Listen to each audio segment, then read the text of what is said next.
Hi, Chris Allen here for HobbyGameDev.com, once again with a video reply to an @HobbyGameDev question. And the question today is @HobbyGameDev. This comes from Michael Kearney @GamingRisesNow. Question being, what are your thoughts on programs that allow people to make games without learning actual code? Example, Construct 2. Well, Michael, thanks for writing in with a question. Now, this is something that I've worked firsthand with.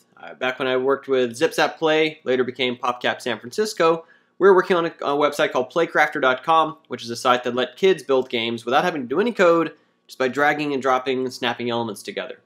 Then a couple years later, I was teaching middle school kids game design at a summer camp. Curriculum mandated that I had to teach Multimedia Fusion for the first week before I could teach them programming stuff in week 2.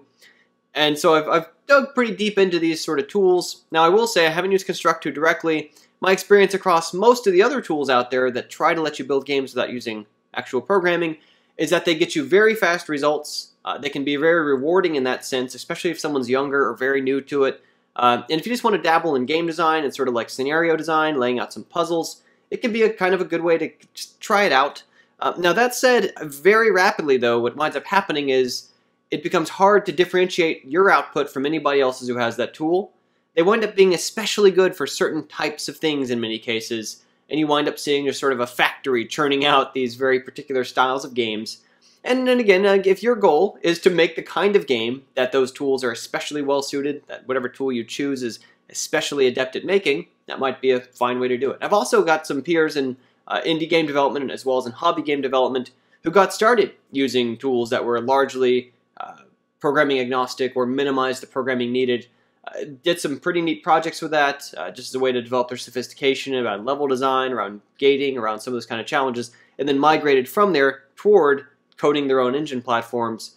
At the end of the day, though, whenever you see kind of truly innovative gameplay, games that do totally different things with the mechanics and the movement and the level structures and the puzzles and things, it tends to be coded from the ground up, or at the very least built off of severely modified engine. And those kind of things require code because of the granularity at which these kind of operations have to happen, but the way that they sort of reflect the data structures underlying them sometimes. You're not going to see some of the kind of favorite games that you've loved to play, even the indie kind of games, come out of a bunch of the kind of tools. No, again, there are exceptions. And I'm also not saying that either there's anything wrong with those tools or that there aren't some good games that have come from them. Because, I've played one or two games that I was surprised to find out had come out of one of these kind of tools. But for the most part, it's really going to behoove you to learn how to program, even if you're not going to be the main or the sort of expert programmer on a project. If you're going to be mostly a gameplay designer, it's going to be really beneficial to be able to program to prototype your ideas, to iterate, to be able to understand some of the limitations you're working against, and oftentimes even just to supplement the work that you're doing in gameplay design. And so this is something we've had the benefit of doing for our Unity projects, like the Lighthook, the game I'm currently pitching at our hobby game dev and leading over the summer. It's an example where, kind of like some the previous club games I've led, even though I'm doing most of the core gameplay programming, we open it up so our level designers can add scripts in Unity to do any particular special functionality that they want.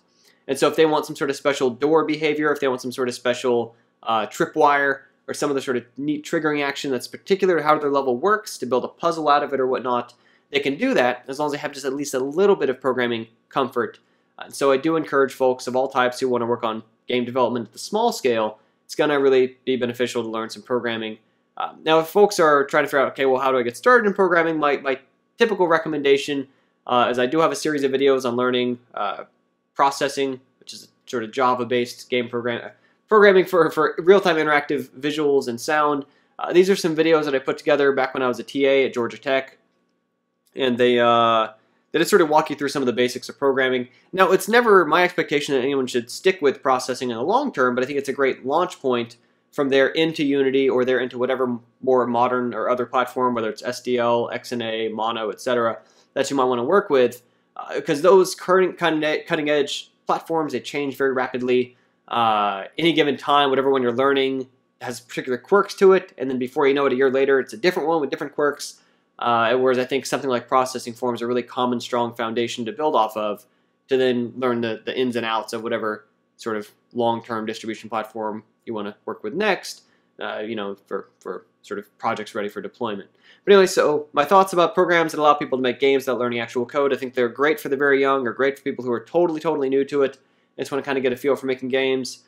I do think that, at least in my experience with them, you pretty rapidly kind of run into the barriers of making things that feel cookie cutter, that feel like you're snapping together somebody else's Legos, and you really want to give it your own shape, your own form, your own designs, your own mechanics. You're going to want to learn how to program, at least in the middle to long term. So it's Chris Allen for Hobby Game Dev. Make the games that you want to make, and I'll have some more content for you coming up soon. Thanks. Bye-bye.